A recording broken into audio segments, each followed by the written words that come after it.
asalaamaaleykum kon maa ngi leen di nuyu gaay waa di nuyu Eric David ak madamam di nuyu suma agent El Hadj Thioune tey nag dama ñëw kontaan fekk fi sumay ancien coach muy Moussa ak Baba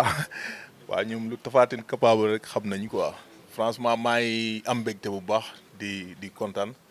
di wax ne kii suma coach la vraiment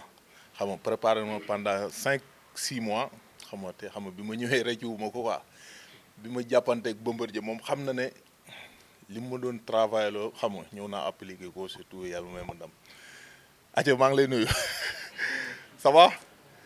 waaw aujourd di kontaan rek di leen remercier di remercier Eric xam nga di remercier Eric Favre Jim fu ñu nekk Europe ak Afrique xam nga maa ngi remercier ñëpp daal di xam nga am mbégte trop teew fii ci bés bi ma jógee dem muy contre Bombardier ma koy remercier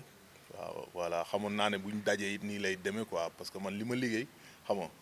mooy loolu quoi wax dëgg yàlla liggéey nañu ci yoon teg ko ci yoon yàlla may nañu ndam quoi. non je comprends pas rien quoi xaw ma quoi man comprendre ma bu fii may wax ak yow blessé na surtout xaw ma I don't know non wallahi xaw ma. non lépp xam nga comme Eric tey mën naa ne man ay partenaires lañu ak David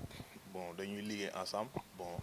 bu fekkee moom day resté ci làmb ji moom xam nga suñu procès après day continuer quoi la lutte Sénégal voilà man maay fii xam nga pour tous les lutteurs quoi. non loolu moom du problème parce que li ñuy liggéey man ak David bon ay combattants yoo xam ne ñoom ñu ngi ci phase bu ne ñii ñu def ay boxe anglaise ñii ñu ngi def MMA te tout le temps maa ngi liggéey ak ñoom kon xam nga saa bu ma ko bëggee rek pour man war na mën a yomb pour man quoi. non dafa jotagul loo gis rek dafa am timing bi moo jotagul saa bu jotee rek day yomb yàkkamti wuñu quoi ñu ngi liggéey mais pour la actuellement lutte bi la ñu siif ñu ngi ci quoi te yaakaar naa bu yàggul dara suñu combat dina taxaw incha allah di leen remercier ñoom ñi nga xam ne ñooy jógee Abidjan France et tout xam nga di remercier Eric Favre Jim bi nekk Abidjan ñoom sama coach yi ma doon liggéey foofu moom mii xam nga moo doon santaane liggéey bi muy Amadou Isaka ñoom Moussou et tout xam nga vraiment ñu may teg ci yoon di ma entraîner night and day